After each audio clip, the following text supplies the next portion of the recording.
அனைவருக்கும் வணக்கம். இன்றைய பதிவில் நம்ம பார்க்க போகிற விஷயம் என்னென்னா, இந்த வாழை மர சாகுபடியில் நம்ம கவனிக்க வேண்டிய ஒரு சில முக்கியமான காரியங்கள் என்ன? பொதுவாக எந்த விதமான ரகம், உதாரணத்துக்கு பூவனோ அல்லது கற்பூரவள்ளியோ, ஏலக்கியோ, நேந்திரனோ, குவிண்டால் நேந்திரனோ அல்லது செவ்வாழையோ நம்ம பயிர் பண்ணும்போது நம்மளோட மண் பரிசோதனை, தண்ணீர் பரிசோதனை பண்ணிக்கணுங்க. பண்ணிவிட்டு எந்த சத்துக்கள்லையோ அந்த சத்துக்களை முறைப்படுத்தி கொடுக்கணும். அதாவது பூ எடுக்கிறதுக்கு முன்னாடி இருக்க மாதங்கள், பூ எடுத்ததுக்கு அப்புறம் இருக்க மாதங்கள் அப்படிங்கிற கணக்கில் அது கொடுத்துடணும். எப்படி கொடுக்கணும் அப்படின்னா, ஒரு மரம் எவ்வளவு கிலோ உள்ள தார் தரணும் அப்படிங்கிற அந்த இலக்கு தெரியணும். அந்த இலக்கை கண்டிப்பாக தெரிஞ்சுக்கிட்டு தான் நீங்கள் நடணும்.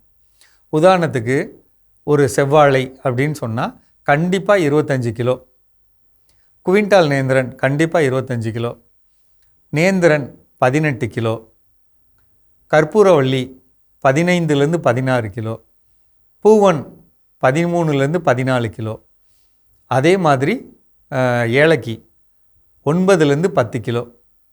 ஒரு இலக்கு தெரிஞ்சிடணும்.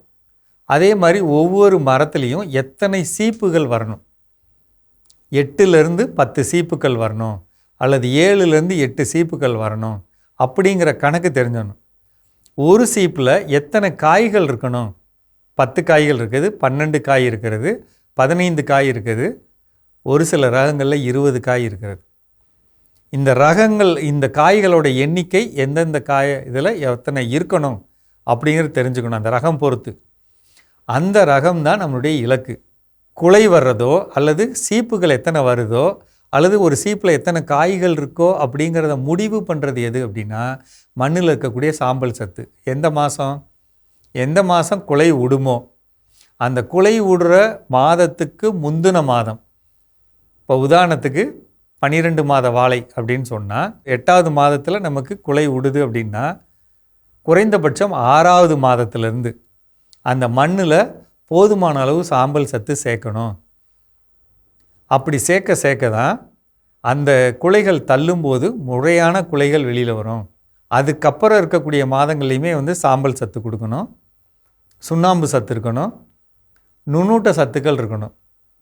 அப்படி இருக்கிறப்ப காய்களோட எண்ணிக்கை கரெக்டாக வரும். நிறைய பேர் என்ன பண்ணுவோம் அப்படின்னா, 25 கிலோ வர வேண்டிய இடத்துல 12 கிலோ 10 கிலோ அளவுள்ள காய்களை எடுக்கிறது, அதுவும் ஒரு வருடம் கழிந்து நம்ம காய்கள் எடுக்கிறது அப்படிங்கிறது ஒரு பக்கம் அன்றைய விலையால் நமக்கு லாபத்தை தந்திருந்தாலும் வளர்ப்பு முறைப்படி அது தவறு.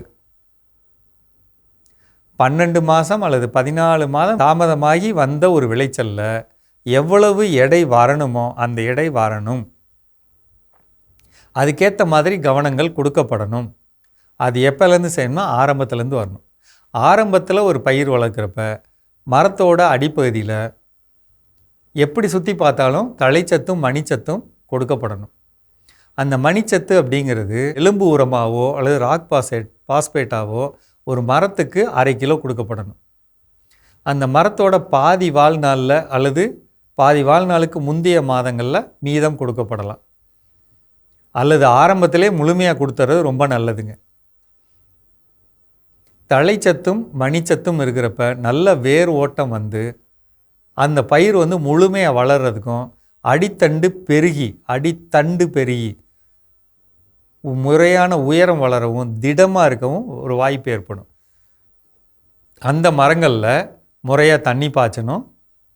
அடி உரம் வச்சதுக்கப்புறம் மேல் உரமாக மீனமிலம், பஞ்சகாவியா, ஈயம் கரைசல், அமுத கரைசல், ஜீவாமிர்தம், இது மாதிரி எந்த திரவங்கள் இருக்கோ அதை கொடுக்கணும்.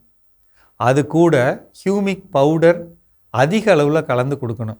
ஹியூமிக் பவுடருங்கிறது ஒரு கிலோ 120 ரூபாய்க்கு விற்கிது. அந்த மாதிரி கரைசல்கள் வாங்கி இதோட கலந்து கொடுக்குறப்ப அதிகமான லாபம் கிடைக்கும். அதில் சாம்பல் சத்து கிடைக்கிறதுக்காக சாணப்பாசி கரைசலும் உயிர் உரத்தையும் பயன்படுத்திக்கணும்.